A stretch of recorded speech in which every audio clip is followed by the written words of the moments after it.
Mais moi, je suis pas d'accord avec ça parce que je pense que le ciment du couple, c'est la confiance. Et quand il n'y a pas la confiance, il n'y a pas d'amour et il n'y a pas de couple. Moi, je crois que c'est mentir et se mentir à soi-même. Et puis, mais bon, des fois, un mensonge, ça vaut mieux qu'une mauvaise réalité, quoi. Pour des sujets anodins, oui, mais pour vraiment la fidélité, je trouve qu'il faut du dialogue pour aboutir à une complicité. Moi, je pense que ça permet de sauvegarder la paix dans le couple, mais certainement pas le bonheur. On ne devrait pas, avoir un comportement double. 42 ans de mariage, on n'a rien à se reprocher.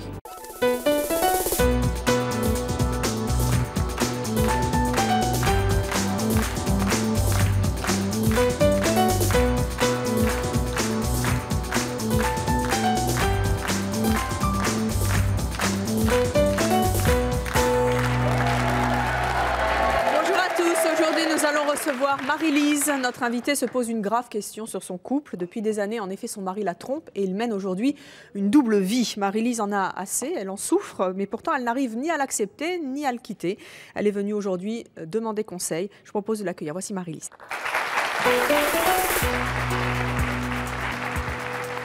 Marie-Lise, bonjour.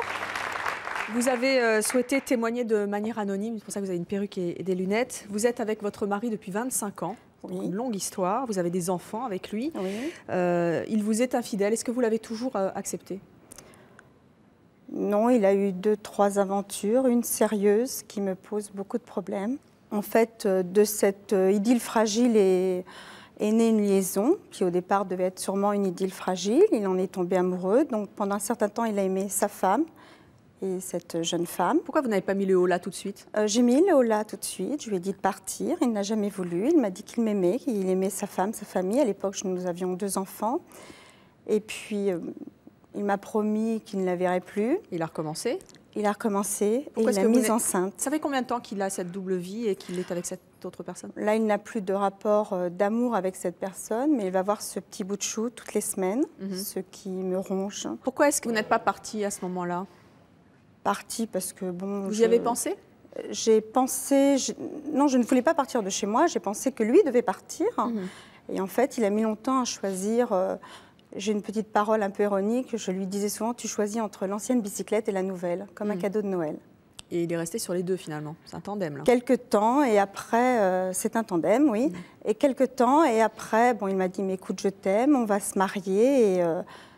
je vais te faire un bébé, chose que j'ai acceptée parce que j'adore les enfants et je m'estime même être une très bonne maman. Est-ce que vous regrettez d'avoir fermé les yeux? Oui. Pourquoi? Oui, cette histoire s'est passée, moi je l'ai su qu'en 98, cette histoire s'est passée en 96, donc elle a duré jusqu'en 99, puisque nous avons accouché à 6 mois d'intervalle. Et ce serait à refaire, non, je le mettrai à la porte avec perte et fracas et je ne subirai pas... ce cancer. Aujourd'hui, il est toujours avec cette personne? Comment? Aujourd'hui, il est toujours avec cette personne? Non, il voit son petit bout de chou une fois par semaine, mais au niveau de l'amour, il n'est plus avec cette personne, il ne l'aime plus, il dit qu'il ne m'aime que moi. Mais qu'en fait, il s'en est rendu compte trop tard. Mais je ne comprends pas, il va juste voir son petit garçon son fils, une fois par semaine. Donc, ce n'est pas une double vie. Vous êtes sûre qu'il ne vous trompe pas? Je ne suis pas sûre de ça, Evelyne, je ne suis pas derrière. Donc, j'ai un manque de confiance, je ne suis pas sûre. Je ne sais pas. Vous lui avez demandé? Oui, il m'a dit que non. Mais il m'avait dit aussi qu'il ne la reverrait plus jamais. Et à la suite de ça, il l'a quand même revue, il l'a mis enceinte. Donc, c'est difficile à accepter, parce que finalement, vous fermez un peu les yeux, hein, puisque vous êtes dans le doute. C'est oui, difficile à accepter pour vous sauf que je ne savais pas qu'il le revoyait. Je dois préciser que mon mari m'avait juré de ne pas le revoir, pas le reconnaître.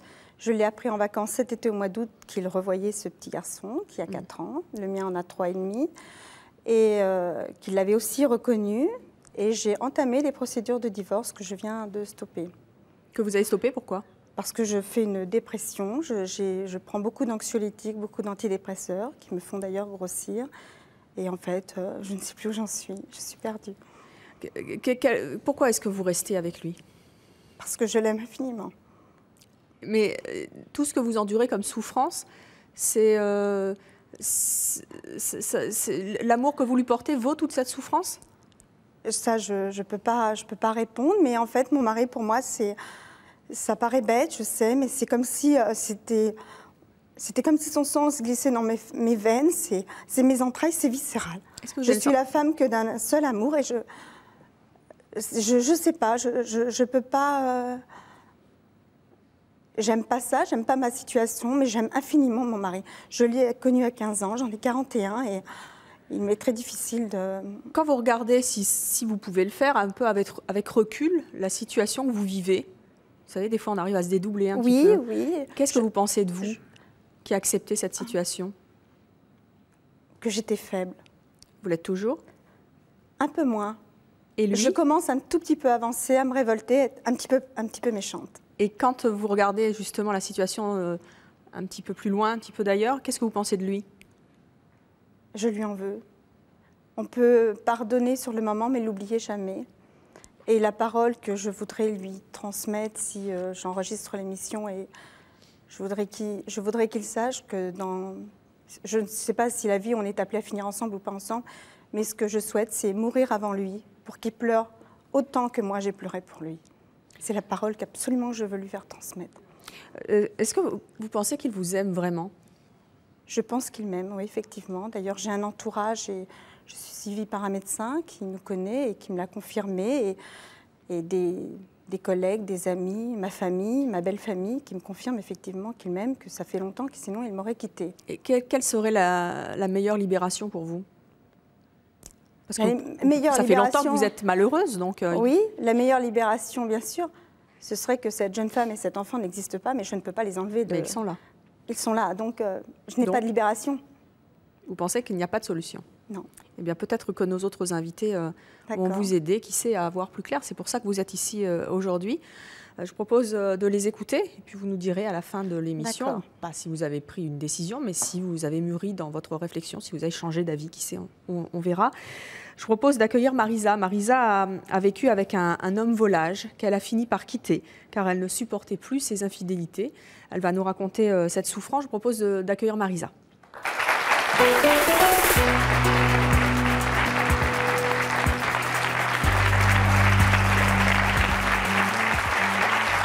Marisa, bonjour. Vous avez 37 ans, vous êtes célibataire. Oui. Vous avez entendu le témoignage de Marie-Lise. Oui. Qu'est-ce que vous avez envie de lui dire?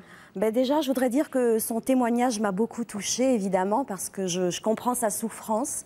Bon, j'étais pas tout à fait quand même dans la même situation, c'était moins pire. Moins pire? Ma situation est moins pire que la sienne. Et enfin, ce que je voudrais lui dire vraiment, c'est de partir, quoi, parce que c'est pas possible. Ce mec, enfin son mari, il ne l'aime pas, c'est clair. S'il l'aimait, il la traiterait pas comme ça. Mais vous vous rendez compte, il dit qu'il aime sa femme et il va faire un gosse à une autre. Et vous appelez ça de l'amour, vous?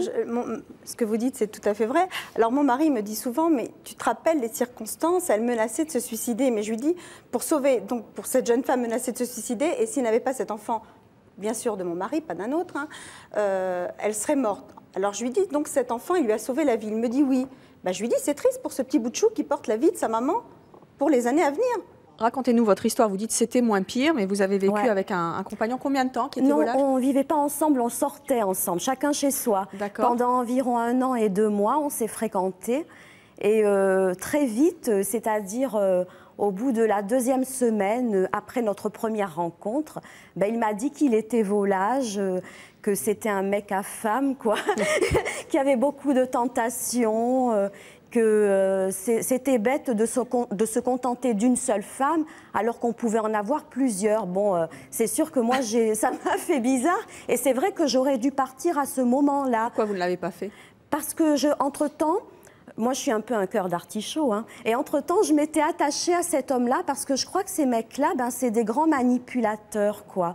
Ils ont beaucoup de caractère et ils savent s'y prendre pour faire en sorte que les femmes tombent très vite amoureuses d'eux. Alors, juste pour vous raconter... Ça vous attirait? Ah ouais. Oui. Parce que je trouve qu'ils ont un côté, flamboyant.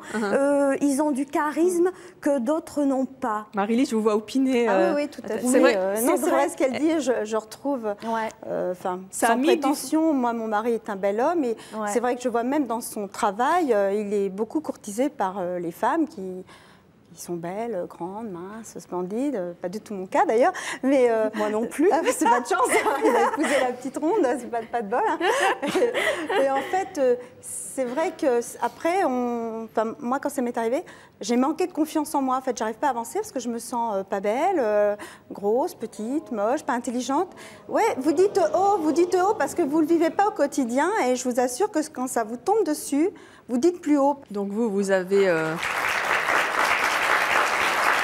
été trompé, et puis retrompé, et puis retrompé, et vous avez fermé les yeux, vous le saviez pas, ah vous oui, vous en je le doutiez. savais. D'ailleurs, juste pour vous raconter une petite anecdote, hein, le gars, il recevait une quinzaine de messages par jour sur son portable de 3 ou 4 femmes différentes, donc il lui laissait plusieurs messages par jour.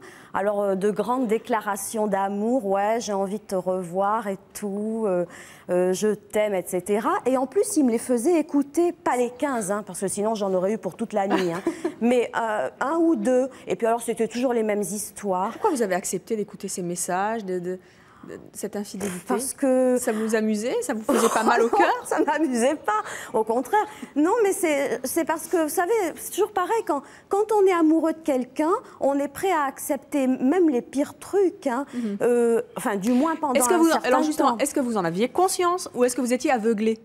Un peu les deux. À certains moments, j'en avais conscience qu'ils se foutaient de ma gueule. Et à d'autres moments, eh ben, ouais, j'étais aveuglée par l'amour. Moi, j'étais dans mon délire, hein, j'étais à donf dans mon truc.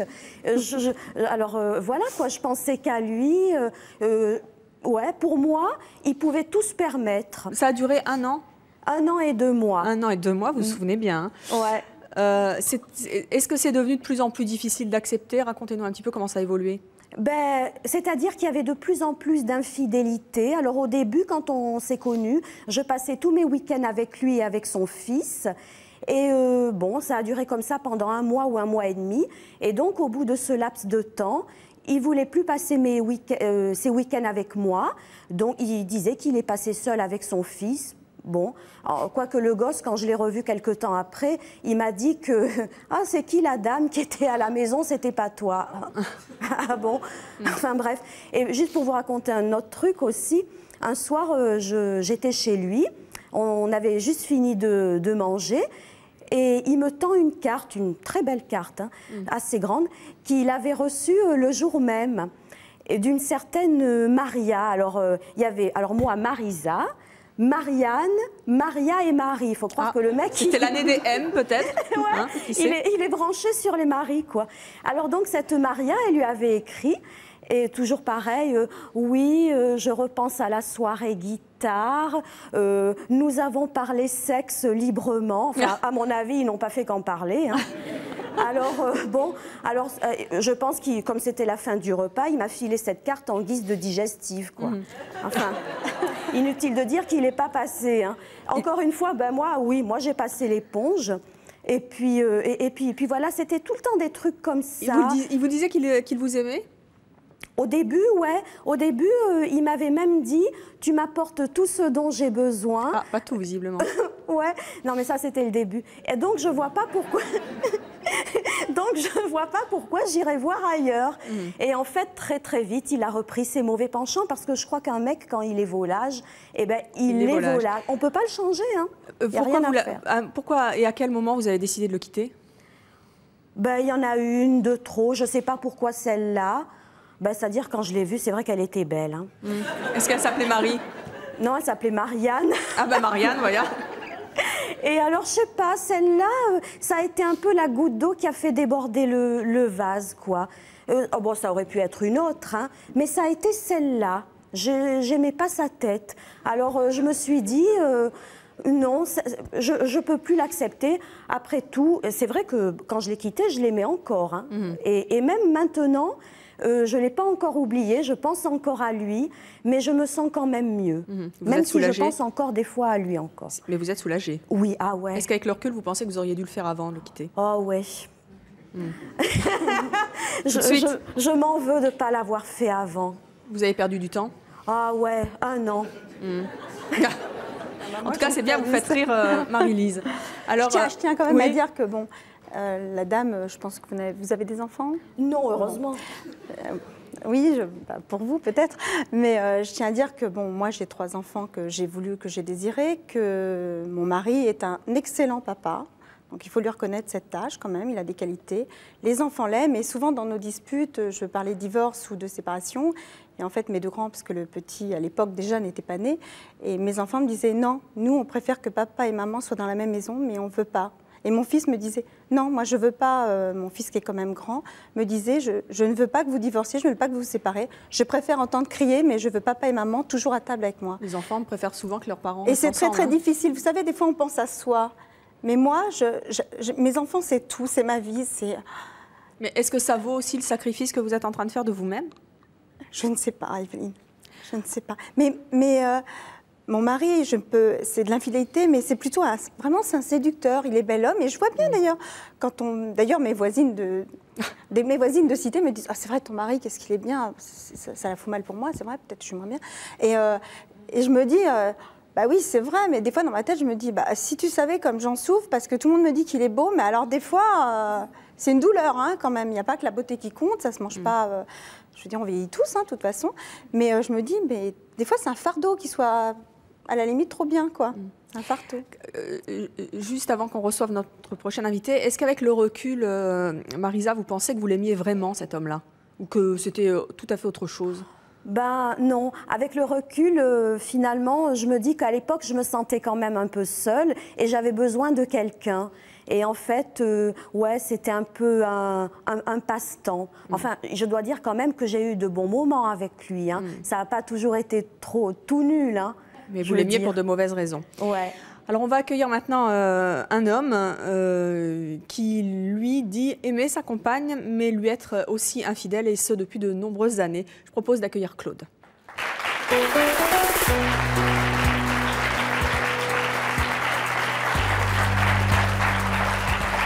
Bonjour Claude. Bonjour. Vous aussi, vous avez souhaité témoigner de manière anonyme. Vous avez la soixantaine, vous êtes marié depuis près de 40 ans, vous avez des enfants. On n'en dit pas trop pour respecter votre anonymat. Est-ce que vous aimez votre femme? Bien sûr, c'est fondamental. Et c'est sur ce thème que je pourrais intervenir en ce qui concerne la dame qui a des problèmes avec son mari parce qu'il a des sentiments envers une autre femme. Je pense que ce qui est fondamental, bien sûr, c'est l'amour. Et il ne faut pas focaliser sur le mot infidélité, qui est un mot piège, qui fait qu'il est chargé d'une morale qui est désormais désuète. Les choses ont évolué. Ça fait partie du vaudeville. On y met de l'amour-propre là où il ne faut y mettre que de l'amour. Oui, mais quand il y a de l'amour, il y a aussi des fois de la souffrance. Vous avez entendu Marie-Lise qui vit très mal cette situation. Votre femme, vous lui êtes infidèle depuis de nombreuses années? Pourquoi? Ça fait depuis de nombreuses années, parce qu'il y a simplement en chaque homme, en chaque être, disons, qui est sensible, qui a les vibrations de la nature, les pulsions de la nature, il y a une multiplicité qui fait qu'on a des tentations. Vous ne pouvez pas résister aux tentations, Claude? C'est difficile de résister aux tentations. Malgré l'amour? Malgré l'amour, parce qu'elle vous attend à chaque tournant de rue, elle est partout. On n'est pas obligé de tourner dans la rue non plus. On n'est pas obligé d'aller dans la rue. Mais si vous voulez, c'est lié à quelque chose qui est beaucoup plus subtil que le sexe. Le sexe est un mot aussi, comme l'infidélité, qui est chargé de plein d'idées préconçues que je pense fausses. Il y a une attirance, une fascination qui est esthétique. Pourquoi? Pour l'interdit? C'est quelque chose de pictural, c'est quelque chose de... il y a cette attirance vers la beauté, il y a la tentation. Pourquoi? Votre femme, elle n'est pas belle? Elle est belle, mais la beauté a plusieurs visages, elle est multiple. On peut aimer les roses et aimer le lys. Il y a une multiplicité de beauté dans la nature. Une seule femme ne vous suffit pas, si je comprends bien. Je ne veux pas dire qu'une seule femme ne me suffise pas, mais il est difficile de faire comme les chevaux auxquels on veut éviter un écart, de vivre perpétuellement avec des œillères. Voilà, je le vois comme ça. Vous avez analysé votre infidélité, même si vous n'aimez pas beaucoup ce terme-là. Votre femme accepte cette situation? Elle est au courant? Au début, comme la dame qui s'est exprimée tout à l'heure, Marie-Lise, ça n'était pas de gaieté de cœur. Elle a été obligée de s'accommoder d'une telle situation. Obligée parce que c'est l'amour. C'est-à-dire qu'il y avait un amour entier et réciproque. Et elle s'est posé la question du choix, comme la dame se le pose. Elle vous a demandé de choisir? Pas vraiment. Elle m'a laissé entendre que je prenais des risques et que je pourrais tout perdre. Et finalement, vous n'avez rien perdu? Nous n'avons rien perdu, ni elle, ni moi, parce que j'ai su gérer, j'ai su moduler les enjeux. Alors comment vous la rendez heureuse, Claude? Pardon? Est-ce que vous la rendez toujours heureuse, malgré cette infidélité qu'elle accepte aujourd'hui? Je pense que maintenant, elle est heureuse parce qu'elle a compris que l'amour, le vrai, c'est quelque chose où l'affection, les affinités vont bien au-delà de la chose sexuelle. Je ne crois pas que votre femme est heureuse. Honnêtement, je ne le crois pas. Je le vis au quotidien. On peut s'accommoder du quotidien, des enfants, d'un mari, d'un salaire, d'une paye, des amis. Par contre, la trahison, la possessivité par amour, on s'en accommode jamais. Moi, je déteste. Je peux vous le dire, on s'en accommode jamais. Moi, quand mon mari ne savait pas laquelle choisir et que je savais perpétuellement que forcément j'étais trompée, j'étais cocu et qu'il allait faire l'amour avec une autre femme, je peux vous dire que ça me rongeait. Et à un point où maintenant je suis sous tranquillisant. Je ne suis pas heureuse de ça. Je ne suis pas heureuse de voir que mon mari embrasse une autre femme, dit des mots d'amour à une autre femme, touche ses cheveux, touche ses doigts de pied, peu m'importe. Ça ne me rend pas heureuse. Je peux vous dire que votre femme, dans son fond intérieur, elle n'est pas heureuse. Je vous donne tout à fait raison, parce qu'on ne peut pas dire à quelqu'un qui souffre qu'il ne souffre pas. Cependant, je pense que l'erreur que nous faisons tous en ce moment, c'est que nous essayons d'anticiper. Or, l'amour se vit au jour le jour, c'est le carpe diem. Ne vous dites pas, demain, il ira l'avoir, demain, je serai malheureuse. Aujourd'hui, il est avec vous et vous êtes heureuse. C'est ça l'important, à mon avis. Claude, est-ce que vous pensez que l'infidélité, ça a cimenté votre couple ? Je pense que l'infidélité n'a pas cimenté mon couple. Ça fait partie des épreuves que, au cours d'une vie quand même assez longue. Autrement dit, est-ce que si elle vous avait mis le couteau sous la gorge en vous disant « maintenant tu arrêtes ou je te quitte », est-ce que vous seriez toujours avec elle? Dans tous les cas... Honnêtement. Dans tous les cas, je serai toujours avec elle. Mais je pense que... Est-ce que cette situation, finalement, vous rend quelque part un peu malheureux? Parce que ça doit être difficile quand même de... C'est difficile. C'est tellement facile d'avoir une seule personne dans sa vie, d'en avoir plusieurs, ça doit être compliqué. Il y a un choix. Mais là, il n'y a pas de médicaments. Hein. Voilà. L'esprit, des fois, c'est plus difficile que le physique, il n'y a pas de médicaments. Alors, on va accueillir nos prochaines invités qui, à mon avis, ne vont pas être tellement d'accord avec le fait que vous souffriez quand vous trompez votre femme. Je vous propose d'accueillir Karine et Émilie. Elles ne comprennent pas non plus qu'on puisse fermer les yeux sur l'infidélité de son compagnon. On va donc en discuter avec elles. Voici Karine et Émilie.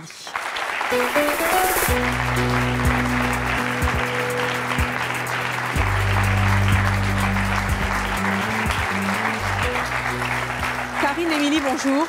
Karine, vous avez 35 ans, vous vivez maritalement, vous avez un enfant, vous êtes actuellement en formation. Émilie, vous en avez 21, vous êtes mariée, vous avez un enfant et vous êtes mère au foyer. Vous avez entendu les propos de Claude. Comment vous réagissez? C'est révoltant. Monsieur se comporte comme un animal. C'est inimaginable de ne pas pouvoir résister à une pulsion. Quand on aime quelqu'un...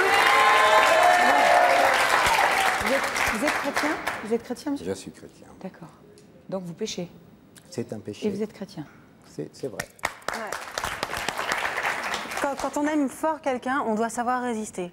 On doit savoir résister à une pulsion. Mais vous avez entendu les arguments de Claude, c'est oui, mais il y a tellement de belles femmes, c'est quand même dommage de s'en priver. Des beaux hommes, je vous assure que j'en vois tous les jours, ils sont magnifiques. Comment vous faites pour renoncer à la tentation alors? J'aime mon mari. Je l'aime et j'ai pas envie de le tromper. Donc vous pensez qu'il n'aime pas sa femme? J'en suis persuadée. On ne peut pas aimer quelqu'un et le faire souffrir. On ne peut pas. Comment voulez-vous qu'il aime sa femme alors qu'il sait pertinemment qu'il l'a fait souffrir? Il le sait qu'il l'a fait souffrir. Vous avez imaginé le contraire, monsieur? Votre femme, elle vous trompe? Honnêtement, on n'est sûr de rien dans ce cas-là. Foncièrement, tel que je le sens vraiment, je dirais non. Mais si je dirais non. Et si elle le faisait, comment vous le prendriez? Vous savez, on se trouve devant des situations... Comment vous le prendriez? Répondez. Sincèrement, je dirais que j'en souffrirai, mais je l'accepterai. Oh forcément, vous n'avez pas le choix, je crois. Le contraire m'aurait étonné. Mais là, on tire des plans sur la comète. Hein. On tire des plans sur la comète, bien sûr. Vous avez trompé votre femme, mais Est-ce que vous avez jamais pensé pouvoir tomber amoureux d'une de vos maîtresses et quitter votre femme? Le risque est grand. Vous avez épousé un bouquet de roses, mais on s'y pique des fois. Et l'autre maîtresse, ce qui m'est arrivé, s'est acharnée complètement dessus et en fait a détruit quelque chose. Et si ça vous était arrivé, vous auriez choisi votre femme ou votre maîtresse? Ma femme, dans tous les cas. Parce que... attendez, ça... Ma femme, dans tous les cas. Parce ou que... alors, la double vie se sera installée peut-être. Je vais vous dire, quelque chose qui est plus important que tout, c'est l'engagement. Quand vous m'avez posé la question, êtes-vous chrétien? Je suis chrétien. Bon, il y a quelque chose, on oublie, et fier de l'être, on oublie quelque chose, c'est le côté sacré d'une union. Bon, ça n'est pas parce qu'on pêche qu'on ne peut pas voir ses péchés compris par la grandeur, par la miséricorde de Dieu. Et à chaque fois, on se rattrape, à chaque fois, on se repent, et on espère ne pas retomber dans le péché. On recommence, quoi. Et on peut recommencer en se disant que peut-être on ne recommencera pas. Comment vous réagiriez-vous si vos conjoints vous trompaient, en tout cas que vous l'appreniez? Alors là, mal. Ça, je vous garantis que là, moi, par je contre... sur le champ. J'ai beau attendre... Vous le quittez la nana ou les nanas, déjà? J'attends un deuxième enfant de mon mari, je le quitte sur le champ. Sur le champ? Sur le champ. Est-ce que c'est si simple que ça? Non, c'est pas simple. On peut pas effacer un amour comme ça, c'est sûr. C'est pas simple. Parce que ça n'est jamais si simple, justement, les histoires. Bien sûr que non, bien sûr que non. Mais je t'aime toujours, mais je t'aime quand même, l'autre ne compte pas, vous savez. Le yo-yo, bon, ça dépend de la force de caractère de certaines personnes. Moi, j'ai un caractère très affirmé. Il le sait. Il sait pertinemment qu'il n'a pas le droit à l'erreur. Pas ça. Tout mais pas ça. Ça fait trop souffrir. Claude, quel est le risque? Le risque, on sait ce qu'on quitte, on ne sait pas ce qu'on trouve. Elle peut rencontrer un autre homme qui lui plaira infiniment et qui ne saura pas s'occuper de l'éducation de son enfant, alors que son mari, actuellement, le fait très bien. Alors, quelque part, si elle sait... Elle aussi, elle a peut-être besoin, peut-être que toute seule, elle n'y arriverait pas, et peut-être qu'avec n'importe quel homme... Je vais vous expliquer, mon mari part tôt, rentre très tard, entre 9h et 9h30 du soir. Donc je suis toute seule à la maison avec mes 3 enfants. Je peux vous dire que je m'occupe très très bien de mes enfants. Si en plus c'est un mauvais père, ça pose problème. C'est un très bon papa. Il se trouve qu'il a une situation qui est comme ça, mais c'est un très très bon papa. C'est important. Ah non, là je ne laisserai pas dire ça. Non, mais le choix est difficile. Moi, je me mets à la place de la dame. Je n'irai pas, comme vous lui dire, bon, cet homme n'est pas bien, il t'a trompé, crac, tu lui coupes la tête. Moi, je pense que si elle est encore avec lui, c'est qu'elle a de bonnes raisons de l'être, et peut-être que... Les raisons, c'est parce qu'elle l'aime, et elle souffre de vouloir... C'est pour ses enfants qu'elle reste avec cet homme. C'est pour ses enfants. C'est pas pour son bien personnel, puisqu'elle est malheureuse. Qui vous dit que demain, elle rencontrera un autre homme et qu'elle l'aimera autant? Peut-être que c'est le premier et seul amour de sa vie, qui le sait. Moi, je ne le sais pas. Moi, je ne le sais pas. Alors, vous dites qu'elle en souffre, mais Béatrice, notre prochaine invitée, pense qu'en fait, il n'y a pas de quoi en souffrir, puisqu'il faut accepter l'infidélité des hommes. C'est chronique, c'est dans les gènes, comme disait Claude. Selon elle, c'est vraiment dans la nature et c'est pas si grave que ça. Je vous propose de l'accueillir. Voici Béatrice.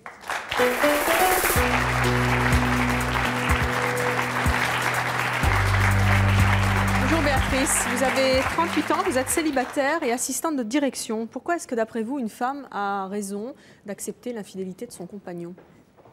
Bien, tout simplement parce qu'elle l'aime. Et ça justifie de l'accepter? Pardon? Ça justifie de l'accepter? Tout à fait. Et pourquoi c'est dans la nature des hommes d'être infidèles? On n'y peut rien? Non, je pense que c'est comme une maladie, on n'y peut rien. Mais quand on est malade, on se soigne, non? Une maladie, ça se soigne, excusez-moi, il y a des thérapies. Hein. Vous aimez l'homme qui vous trompe, mais lui ne vous aime peut-être pas. Pour vous faire subir ça, mais c'est là souffrir. Alors, comme disait Claude, il y a des tentations. Et il y en a de plus en plus. Les animaux ne résistent pas à la tentation.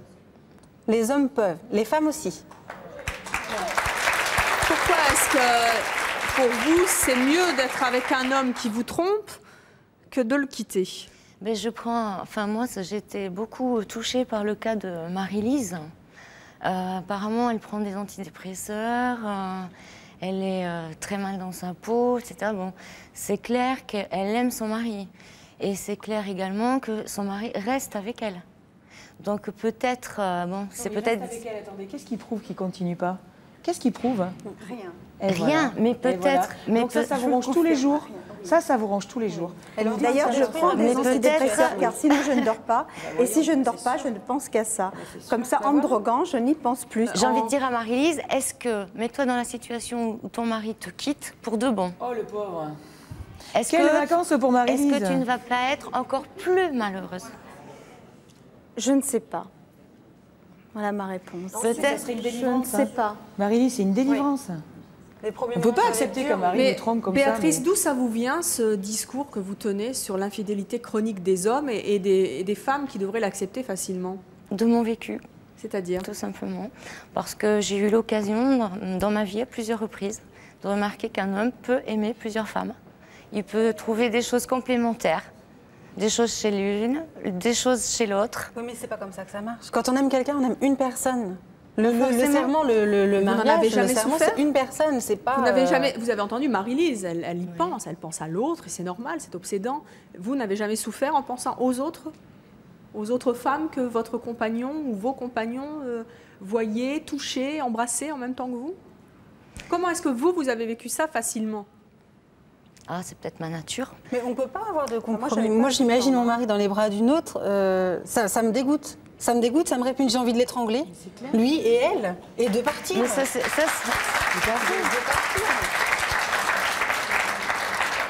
ça, c'est une réaction normale parce qu'il y a de l'amour et donc quelque part, il y a de la possessivité. Bonjour. Bonjour, c'est Isabelle. C'est pour Béatrice, c'est ça. C'est ni plus ni moins de la soumission, vous parlez là. Si l'homme va ailleurs, un petit peu, la femme est soumise. Ah non, un petit peu. Pas du tout. Mais beaucoup, oui. Mais elle peut être, oui, mais elle peut être soumise, la femme. Si on parle avec le mari, si le mari garde ses sentiments pour sa femme, on peut le laisser aller ailleurs. Voilà. Voilà. Tout à fait. Il aime sa femme. Voilà, il aime sa femme, et il veut aller ailleurs. Donc vous êtes d'accord avec Béatrice? Voilà, je suis tout à fait d'accord avec Béatrice. Vous pensez que c'est dans les gènes des hommes? Oui, je trouve. Ah bon. Oui, parce que si on communique, si l'homme et la femme communiquent ensemble, s'ils ont envie, si l'homme garde les sentiments pour sa femme, je trouve que c'est beau ça. Mais ailleurs, il va s'éclater. Les sentiments pour plusieurs personnes. Oui, mais les sentiments, c'est plus fort. Les sentiments, ils sont plus forts qu'autre chose. Vous avez des sentiments pour plusieurs personnes, madame? Non, mais moi, je trouve que l'homme, c'est chez l'homme, ça, je trouve. Non, mais chez l'homme, attendez. Alors, vous trouvez que c'est chez l'homme, mais notre prochain invité trouve que ça n'est pas du tout chez l'homme. Il pense en fait qu'il faut être lucide quand on est une femme et qu'une femme ne doit pas accepter l'infidélité de son mari. Il pense en effet qu'un homme qui trompe sa femme... Attendez. Il pense qu'un homme qui trompe sa femme est un homme qui n'aime pas sa femme. Je propose d'accueillir Richard.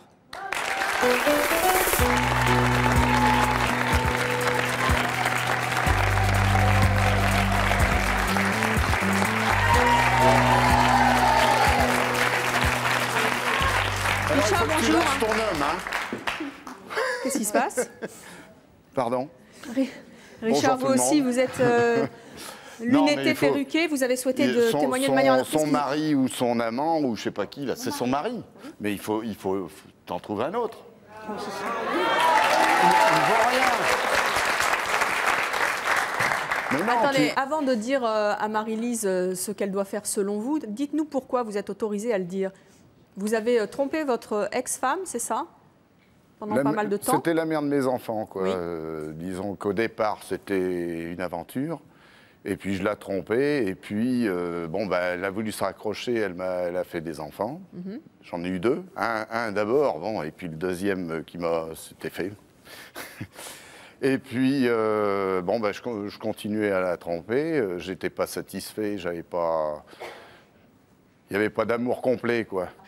Richard, vous dites en gros qu'un homme qui trompe sa femme est un homme qui n'aime pas sa femme parce que c'est ce que vous faisiez. Mais bien sûr. Donc vous pensez que Claude n'aime pas vraiment son épouse? Pas pleinement, pas complètement, pas à 100%, disons.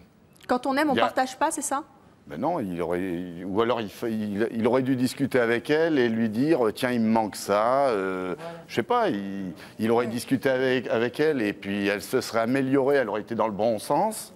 Et puis, il n'aurait pas eu besoin d'aller chercher ce qu'il ne trouvait pas chez elle ailleurs. Est-ce qu'elle vous a mis le couteau un peu sous la gorge, votre épouse, quand vous l'avez trompée? Est-ce qu'elle vous a demandé de choisir? Du tout. Elle m'a laissé faire. Elle savait, elle soupçonnait sans le savoir fermement. Et ça vous a encouragé, le fait qu'elle ne vous ait pas demandé de choisir? J'avais la liberté, j'avais la belle vie, jusqu'au jour où elle a trouvé un tombeur qui l'a embarqué et puis il était trop tard. J'ai pas pu rattraper le coup. Vous avez payé. Très bien. Chapeau.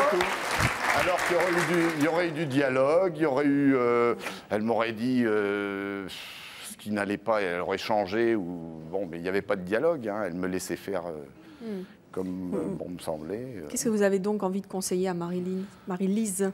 Ben, je crois que depuis le temps déjà qu'elle est... Moi j'ai du dialogue hein, par contre. Eh ben voilà, il y a du dialogue. J'en parle depuis 7 ans. Donc c'est une impasse, quoi. Il n'y a pas possibilité d'améliorer quoi que ce soit. Mon mari n'a plus personne, sauf que... Mais peu importe. C'est ce qu'il me dit, bien sûr. Vous pensez qu'il vaut mieux demander aux hommes infidèles de faire des choix exactement. Que de les encourager à continuer? Exactement. Vous parliez de mon jeune âge tout à l'heure, mais le monsieur n'est pas, je ne pense pas, si jeune que moi, et il a quand même mon avis. Il n'y a peut-être pas aucune question d'âge dans l'histoire, c'est peut-être une question de bon sens. C'est un exemple qui est malheureusement courant, parce qu'il faut savoir qu'il y a plus, ou pratiquement autant, sinon plus, de couples infidèles, de divorces. Il y a même des gens qui divorcent.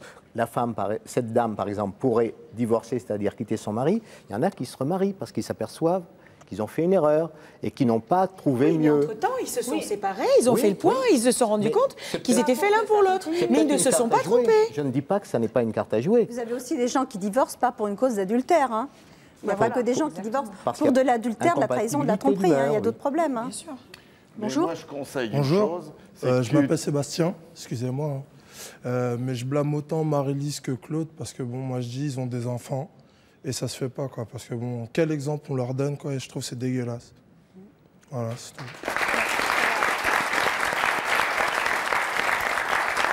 Vous pensez, Marie-Lise, de temps en temps, justement, que pour vos enfants, il faudrait peut-être assainir cette situation?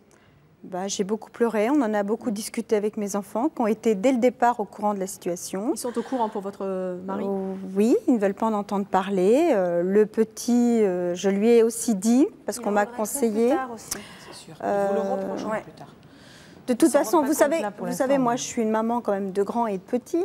Vous êtes encore une maman de petits. Et je vais vous dire que de toute façon, que vous soyez une très bonne maman, une mauvaise maman ou une maman moyenne, vous n'échappez pas au jugement de vos enfants. C'est automatique, même si vous êtes la meilleure maman que vous êtes sacrifiée, dans une 10 fille, ans, un garçon reproche. Ils vous diront, tu as eu raison de ne pas souffrir, de ne pas rester là à attendre mais moi, de ils te me détruire. diront ça, ils me diront ça, je suis d'accord avec vous. Mais vous, ils vous diront autre chose alors que vous êtes... Ils vous diront autre chose sur la manière de votre éducation. Ça, croyez-en certaines, demandez conseil à des femmes. C'est sûr, il n'y a pas de maman parfaite, il n'y a pas d'éducation parfaite. Ils vous reprocheront d'avoir été malheureuses, de les avoir rendus malheureux aussi, parce que quelque part, ils vous voient malheureuses. Vous voyez que vos enfants savent très bien, ils sentent. Un enfant, vous n'avez pas besoin de parler. Hein. Votre enfant, il sent ce que vous ressentez à travers. Je suis au courant, j'en ai 3, alors d'âge différents. Donc justement, vous n'avez pas envie de vous battre pour vous dire, bon, ben, allez, on va vivre autre chose. Mes enfants, du moment qu'ils n'entendent pas parler du problème... Mes enfants non plus. Exactement. Personne n'a le bonheur, il n'y a que votre mari qui profite. Non, je ne suis pas d'accord avec ce que vous me dites. Vous sortez, vous trouvez un amant, vous en trouvez 2 ou 3, et peut-être que ça, vous verrez que dans votre tête, ça tournera mieux déjà. Non, moi, ce n'est pas dans mon tempérament déjà. Donc, mais oui, mais et je vais vous dire que mes enfants... Mais il faut se bouger. Mes enfants, ils ont peut-être pleuré de la situation parce que ça leur a sûrement pas fait plaisir que le papa allait voir une autre femme ou une autre maman. Mais par contre, ils ne veulent pas en entendre parler du tout. Donc c'est difficile de faire parler des enfants s'ils ne veulent pas les parler. Je ne peux pas mettre leur couteau sur la gorge. Et vous? Non, mais on a essayé de dialoguer. Mes enfants m'ont dit, je ne veux pas en entendre parler de la situation. Mais moi, j'en discute de la situation. Mon mari actuellement me dit qu'il n'a personne, ça me fait souffrir parce que je ne peux pas le dire. Vous en a dit des choses en 8 ans, non? Je suis consciente de ce que vous me dites. Et il se trouve que moi, ça me fait souffrir parce que j'aime cet homme. Mais vous êtes bloqué sur lui. C'est tout, le problème est là. Vous êtes bloqué, mais débloquez-vous. Je ne suis pas venue pour démontrer le contraire. Il va se détacher de ça. Bon, je vous emmène, allez, je vais vous débloquer, moi. Bonjour. C'est pas vrai, ça. Non, je ne suis pas comme ça. Je voudrais poser une question à Claude. Il y a que le physique de votre mari qui vous plaît. Richard, il y a des questions dans le public. Pardon. Bonjour, rebonjour. Bonjour. Je voudrais poser une question à Claude. Si vous saviez que vous ne pouvez pas résister aux femmes, pourquoi vous êtes marié avec votre femme pour la faire souffrir? Il fallait rester célibataire dans ce cas-là. Exactement.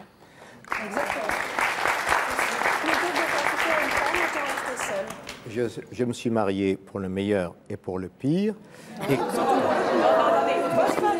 pour le meilleur et pour le pire. Nous avons eu des épreuves communes que je ne vais pas vous raconter ici. C'est ça.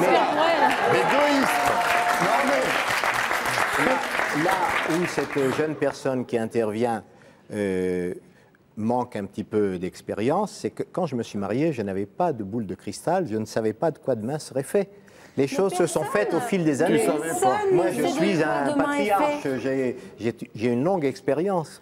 Une longue expérience d'infidélité. Excusez-moi, mais arrêtez de dire que mon jeune âge fait de moi une inexpérimentée.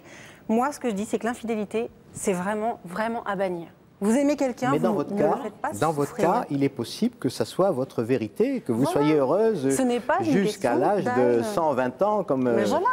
C'est pourquoi Attendez, parce qu'il y a Béatrice qui voudrait bien parler. Ah oui, parce que bon, moi je prends le cas de Marie-Lise. Il me semble vraiment, à la voir, à l'entendre, que si son mari part demain, mettez-vous dans la situation vraiment, demain votre mari s'en va, vous dit je pars avec elle. Parce que là, en ce moment, vous ne savez pas s'il a des relations encore avec elle ou s'il n'en a plus. Il peut vous dire ce qu'il veut. Non, mais effectivement, je ne suis pas une petite souris derrière. Je ne sais pas. Donc, essayez de vous mettre dans la situation où il n'est plus là. Est-ce que vous allez encore plus souffrir qu'aujourd'hui? Aucune idée. Ou pas? Je suis dans le néant. C'est la question. Tu vas dans des clubs, je sais pas quoi, là, où tu rencontres et vous pensez que, Béatrice, vous pensez qu'elle souffrirait moins si elle restait avec son mari? Je vais y arriver. Tout à fait. C'est ça. Bon. Bonjour. C'est Eliane. Bonjour. Bonjour Eliane. Oui, moi je voulais poser une question. Est-ce que vous, au monsieur Claude? Oui, Claude. Avez-vous des aventures souvent ou avez-vous une maîtresse, s'il vous plaît? Je vous pose cette question. Non, je n'ai pas de maîtresse. Il est certain que, comme dit le dicton, le loup devient termite. Bon, je n'ai plus les mêmes pulsions aujourd'hui qu'il y a 30 ou 40 ans. Depuis 40 ans, forcément. Cette dame vous demande en gros si vous étiez plutôt dans les doubles vies ou plutôt dans les aventures de tennis, quoi. Non, c'est là, voilà. Il faut savoir que la gravité, c'est comme l'échelle de Richter, il y a différents stades.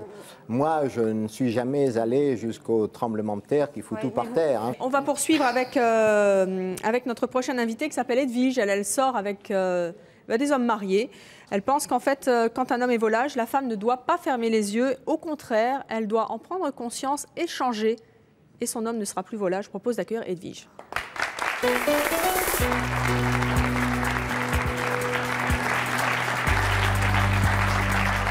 Edwige, bonjour. Vous aussi, vous avez souhaité témoigner de manière anonyme. Avec ce thème, ça se comprend.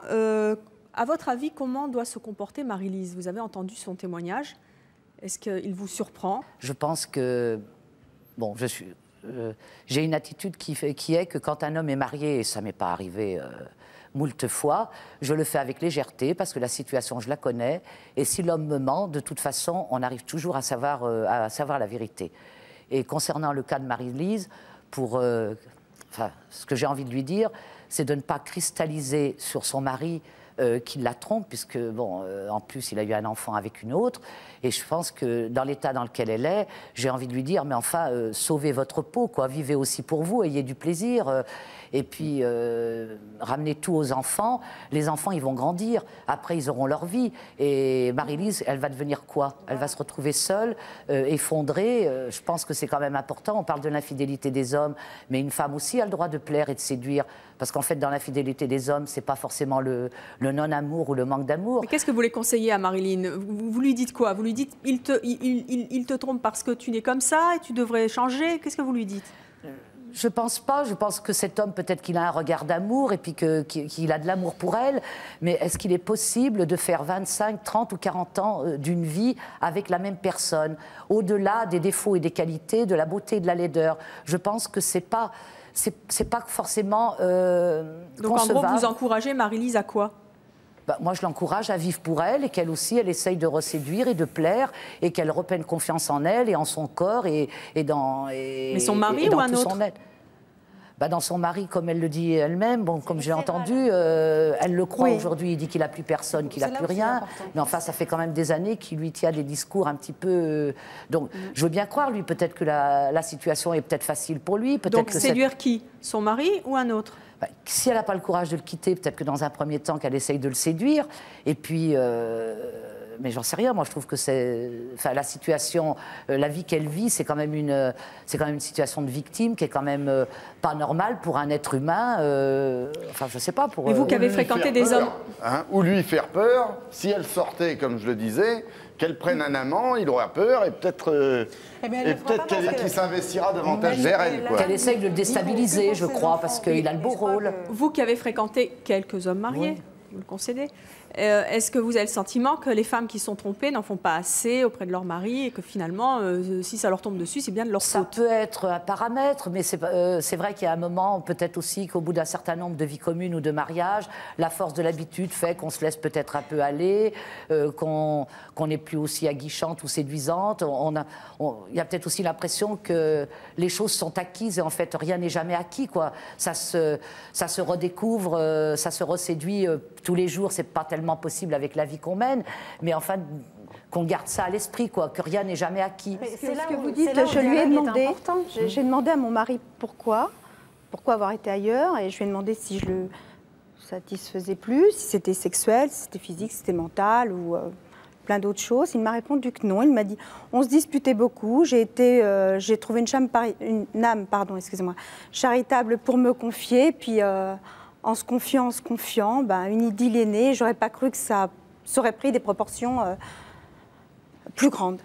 Oui, mais enfin... Et après, bien sûr, cette femme, quand elle est tombée folle amoureuse, après, elle a tiré de son côté. Et... Oui, mais vous cherchez à le pardonner avec tout ce que vous dites. Là, vous dites que c'est un petit sein, c'est pas de sa faute. J'ai pas dit ça, non. Je dis ce qui s'est passé. Je réponds à la dame. J'ai demandé ce qui s'était passé. Je ne lui ai pas, quand il me l'a dit, je l'ai pas béni, croyez-moi. D'ailleurs, je peux même vous dire que j'ai mis ses affaires sur le palier. Enfin, moi, ce qui me dérange, où j'ai envie de réagir et de me révolter, c'est que vous êtes dans un schéma de victime, vous avez l'air presque d'avoir pitié de cette pauvre femme qui a eu envie de se suicider. Ah non, moi je n'ai pas eu pitié du tout. Vous faites aussi de l'autodestruction, vous êtes sous anxiolytique, vous suivez une thérapie. Oui, parce que je ne peux pas l'oublier, ça. Vous avez envie de vous en sortir, mais c'est vous qui compte dans l'histoire. La maîtresse, vous n'en avez rien à faire. Et l'enfant qu'il a fait avec elle, vous le laissez se débrouiller avec l'enfant et puis la femme. Je vous omis, je tiens à vous signaler que moi, effectivement, je n'ai rien à faire avec cette à l'époque avec cette femme, puisque cette femme, moi, je n'ai pas contact avec elle depuis que mon fils est né. Mais non, mais attendez, vous allez sauter, surtout vous d'ailleurs. Cette femme est même venue me chercher à la sortie de clinique de maternité. J'étais enceinte à 20 jours d'accoucher et est venue à la sortie de clinique me dire, mais alors, monsieur Untel, tu ne dis pas à ta femme que nous sommes toujours ensemble? Au téléphone, 20 fois par jour, elle a téléphoné à ma propre mère, elle a essayé de voir les copains, à mon mari, pour savoir si notre couple allait bien, si notre couple allait mal. Alors quand vous avez affaire au diable, vous avez beaucoup de mal, je peux vous dire. Surtout plus jeune que vous avez beaucoup de mal. Vous avez quand même l'air d'avoir du tempérament un petit peu, il faut vous sauver. On n'accepte pas ce genre de choses. J'ai bougé, mais croyez-moi, je raccrochais, je lui disais arrêtez de m'embêter, voyez ça avec mon mari. Mais elle insistait, le téléphone sonne tout le temps, c'est infernal. Mais pas voyez ça avec votre mari. Marie-Lise, je me suis même expliquée avec cette femme. Béatrice et après Marie-Lise. Moi, j'aurais pas fait que m'expliquer, ça je vous le dis. Marie-Lise. Béatrice. Marie-Lise, le fait que votre mari reste avec vous, oui, n'est-ce pas un signe d'amour? Oh ben non. C'est un signe, j'ai tout ce qu'il faut à la maison, j'ai une femme qui s'occupe de mes 3 enfants. Il a pas envie de choisir. C'est impeccable. Ce que vous dites, oui, il a une femme qui s'occupe des 3 enfants parce que ça, moi, je le veux, parce que moi, c'est un rôle que j'adore. Donc, je ne suis pas du tout frustrée. Vous êtes maman. Parce que, oui, et puis... je m'estime être... Vous avez voulu vos enfants, vous les assumez. Je les assumais et j'en suis ravie. C'est un rôle qui me convient tout à fait. Voilà. Par contre, tout à l'heure, vous avez dit quelque chose. Je tiens à vous signaler que je ne repasse pas du tout le linge de mon mari, jamais. Et le soir, il rentre tard. Je ne lui fais jamais sa cuisine. Nous mangeons tous les 4 et mon mari mange tout seul parce qu'il rentre tard. Vous avez entendu les différents témoignages de nos invités. Je suis venue pour ça d'ailleurs. Vous êtes venue pour ça. Est-ce que d'abord ça vous a aidé et est-ce que vous y voyez un petit peu plus clair aujourd'hui? Le problème de beaucoup de femmes comme moi, en fait, on n'en parle plus. Comme ça, on est sûr. On n'en parle plus parce que on a l'impression d'être pas comprise. Votre truc en fait là. C'est vrai que les gens des fois ne comprennent pas toujours parce qu'ils ne sont pas dans cette situation. Et le monsieur Claude, le monsieur disait tout à l'heure, bon, je suis pas de son avis pour l'infidélité parce que je pense toujours que ça fait souffrir, mais il est effectivement qu'en vieillissant et en prenant de l'âge, les sentiments changent. Et j'ai été aussi jeune, j'ai pensé différemment, et les sentiments changent, ainsi que les goûts de couleur, les goûts alimentaires. Vous vous voyez justement un peu comme Claude, puisque vous le citiez en exemple, est-ce que vous voyez continuer Je ne le cite pas en exemple. Non, mais bon, je remets. Vous comprenez ce que je veux dire? Oui. Vous voyez continuer cette situation longtemps? Là, non, je ne me vois pas continuer puisque j'ai entamé des procédures. Est-ce que vous pourriez, comme sa femme, finalement, continuer à accepter moi, j'ai pendant quand des même années? un peu bougé puisque j'ai entamé des procédures. Il faut les reprendre, ces procédures. Donc là, pour l'instant, je suis... Il faut qu'il paye ce qu'il vous a fait pendant des années. Procédure de divorce. C'est tout. Dans mon cas, il n'y a pas d'autre chose quand même. Je te dis, bouge. Non, Marie-Lise, peut-être pour vous, moi je ne suis pas d'un tempérament. Marie-Lise, pour que j'aille avec quelqu'un, il faut que je l'aime. Donc je ne suis pas d'un tempérament comme ça. Marie-Lise, comment vous voyez votre avenir? On ne peut pas se faire aider à grandir son cœur et à aimer impulsivement quelqu'un. Ça, non, j'y crois pas. À part peut-être les gigolos, mais moi j'y crois pas. Marie-Lise, comment vous voyez votre avenir? Je ne sais pas. Je ne sais pas. C'est toujours aussi flou que tout à l'heure. Non, pas du tout. Non, mais je pense que quand vous trouvez mon discours tempéré, moi surtout ce que j'ai envie de vous dire, c'est vous qui vivez, c'est vous qui comptez. Alors vous comparez en plus l'amour, le mal d'amour évidemment. Quand on choisit de rester avec son mari et de souffrir et de se faire des chimios d'anxiolytiques, ça c'est votre problème. Non, eh bien en tout cas, j'espère Marie-Lise que vous y verrez un petit peu plus clair grâce au témoignage de nos invités. Merci à tous d'être venus sur le plateau de C'est mon choix, sur un thème qui n'est pas facile, pas facile d'en parler à la télévision. Donc on vous remercie d'avoir parlé honnêtement. Merci à vous d'avoir participé à l'émission et à vous de nous avoir suivis comme chaque jour. À bientôt.